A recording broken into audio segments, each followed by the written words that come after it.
Welcome to Kenton Teaches. Enjoy the video. In this video, I will explain how to make gummy bear Sprite.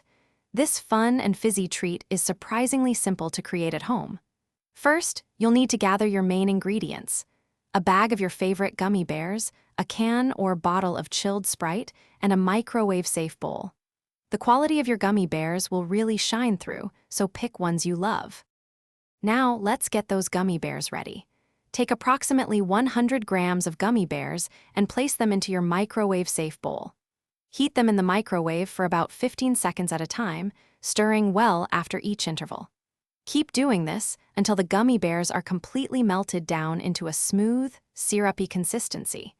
This usually takes about 1 minute in total. Once your gummy bears are perfectly melted, it's time for the magic to happen. Slowly pour about 200 milliliters of your chilled Sprite into the warm gummy mixture. Stir very gently to combine them, being careful not to lose all that wonderful fizz. You'll notice the mixture will start to thicken slightly as the cold Sprite meets the warm gummy, creating a unique texture. Finally, it's time to prepare your delicious creation for serving. Carefully pour the gummy bear Sprite mixture into your chosen serving glass or even a fun mold. Place it in the refrigerator for at least 30 minutes to allow it to chill completely and set up a bit. Once it's perfectly cold, your homemade gummy bear Sprite is ready to be enjoyed. It's a delightful and unique beverage. Thanks for watching. Please subscribe if this video was helpful.